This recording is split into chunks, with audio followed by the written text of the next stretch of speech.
പ്രിയപ്പെട്ട പ്രേക്ഷകർക്ക് സ്വാഗതം. ഇത് ബ്ലാസ്റ്റേഴ്സ് സോക്കർ. വീട്ടിലോട്ട് കടക്കും മുമ്പേ ഒരു കാര്യം പറയാനുണ്ട്. ഞാനിപ്പോൾ വീട്ടിലില്ല, പുറത്താണുള്ളത്. അതുകൊണ്ട് തന്നെ സൗണ്ടിനൊക്കെ ചില പ്രശ്നങ്ങളുണ്ടാകും, എല്ലാവരും ക്ഷമിക്കുക. അപ്പോൾ നമുക്ക് നേരെ വീട്ടിലോട്ട് തന്നെ കടക്കാം. എന്തായാലും കേരള ബ്ലാസ്റ്റേഴ്സ് ഇപ്പോൾ ഒരു വമ്പൻ നീക്കം തന്നെ നടത്തുന്നു എന്നുള്ള റിപ്പോർട്ടുകളാണ് ഇപ്പോൾ പുറത്തേക്ക് വരുന്നത്. എന്തായാലും അടുത്ത സീസണിൽ സെർജിയോ ലൊബേറയെ കേരള ബ്ലാസ്റ്റേഴ്സിൻ്റെ പരിശീലകനായി കൊണ്ടുവരുമെന്നുള്ള റിപ്പോർട്ടുകൾ ഉണ്ടായിരുന്നു. എന്നാലിപ്പോൾ അദ്ദേഹത്തിൻ്റെ ഒരു വജ്രായുധത്തെ തന്നെ ബ്ലാസ്റ്റേഴ്സ് ഇപ്പോൾ കൊണ്ടുവരാനായി ഉദ്ദേശിക്കുകയാണ്. എന്തായാലും അമയ് റാനഡെ എന്ന് പറയുന്ന ഒഡീഷയുടെ ഡിഫൻഡറിനെയാണ് ഇപ്പോൾ അവർക്ക് ബ്ലാസ്റ്റേഴ്സ് കൊണ്ടുവരാനായി ശ്രമിച്ചുകൊണ്ടിരിക്കുന്നത്. എന്തായാലും അവസാനഘട്ട ചർച്ചയിലേക്ക് എത്തിയിട്ടുണ്ടെന്നാണ് അറിയാനായിട്ട് സാധിക്കുന്നത്.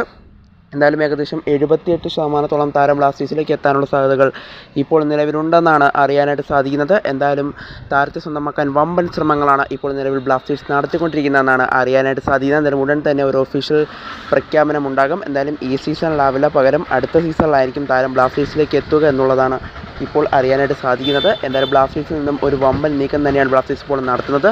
പ്രതിരോധ നിരയിലെ പാളിച്ചകൾ മറികടക്കാനാണ് ബ്ലാസ്റ്റേഴ്സ് ഇപ്പോൾ അമയ് റാനഡെ കൊണ്ടുവരാനായി ഇപ്പോൾ ശ്രമിച്ചുകൊണ്ടിരിക്കുന്നത്.